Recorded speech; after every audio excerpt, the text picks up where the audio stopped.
The film starts with a little girl, collecting grasshoppers in a jar in the woods outside the cabin she is staying in with her fathers Eric and Andrew. Is approached by a large man, Leonard, who tries to come off as friendly toward her, even joining in catching grasshoppers. Leonard tells that he is there to do something that he will regret.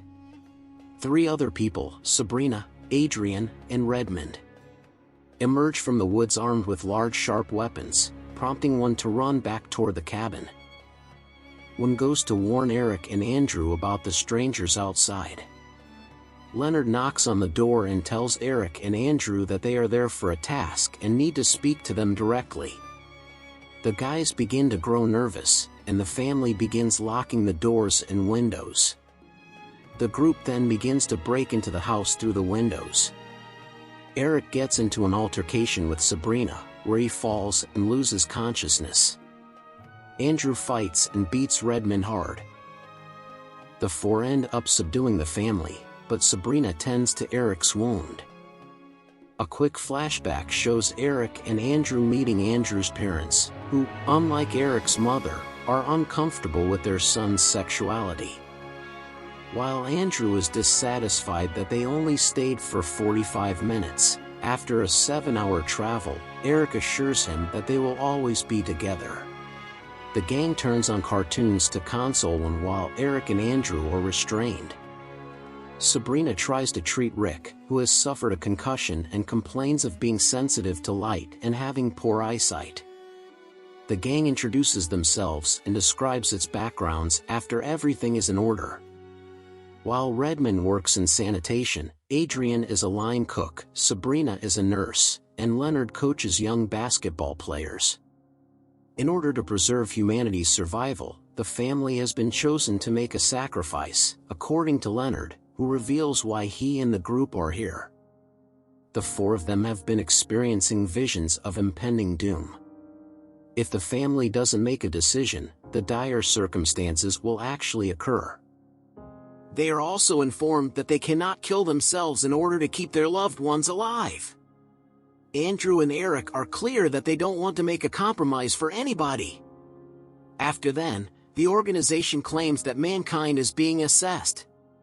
Sabrina moves in front of Eric as he looks into the reflection of the sun off a mirror, yet he seems to see something. Before Leonard decapitates him, Sabrina and Adrian stab him in the head with their swords while Redmond advances and covers his face with a white mask. Another flashback has Eric and Andrew adopting one for the first time. She had a cleft palate at birth, but had surgery to repair it. Leonard returns to the present and switches on the television to inform the family of what has happened thus far. Strong earthquakes and tsunamis have occurred in several regions of the world, leaving a large number of people dead.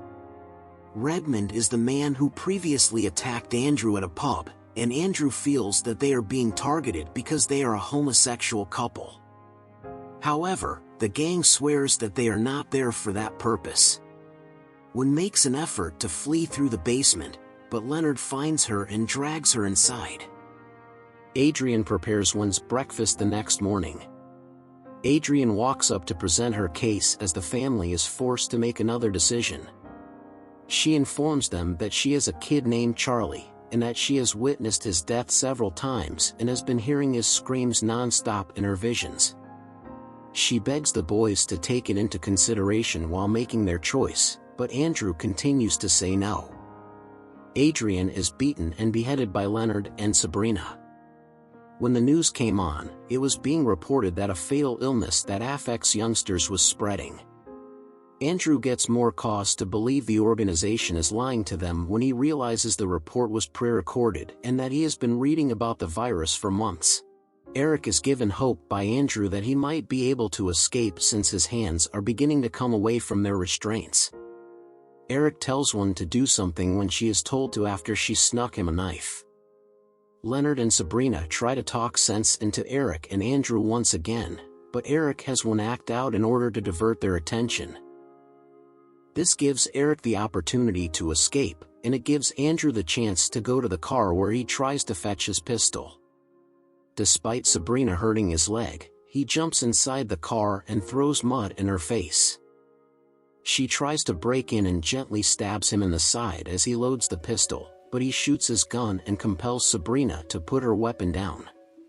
And further flashback depicts the assault at the pub.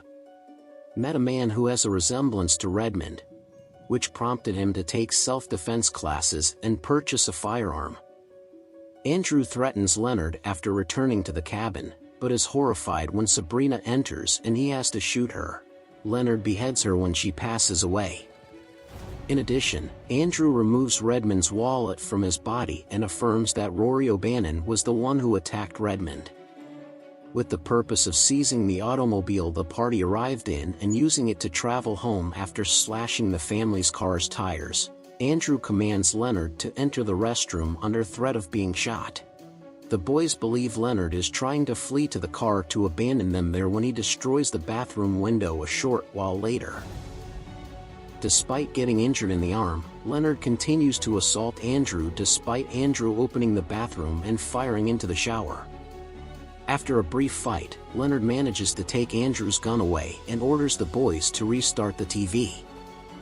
Failures start to occur in hundreds of airlines all over the world, resulting in the abrupt disappearance of thousands of aircraft.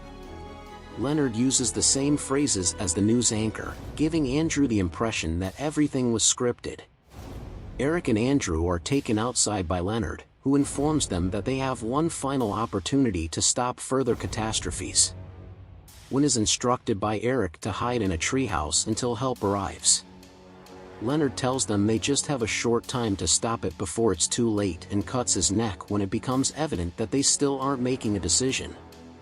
Lightning strikes the ground and various trees as a strong storm forms, and more airplanes start to fall from the sky. The guys go back inside the house. Eric tells Andrew about the figure he saw in the sun's reflection, and he admits that he has begun to believe that the group's visions were true.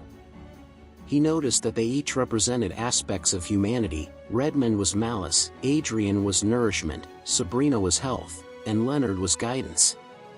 They were the four horsemen of the apocalypse, and their deaths were necessary.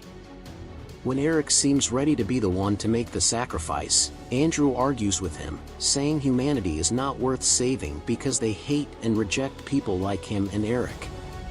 Eric then tells Andrew of a vision he saw of a world that continues to live on, and how Andrew grows old and continues to be close to Wen, and how she has found a career she is proud of and someone who loves her as much as she loves them. With this, Eric finds his peace and takes Andrew's hand so he can shoot himself. After Andrew mourns his husband, he goes to get one from the treehouse.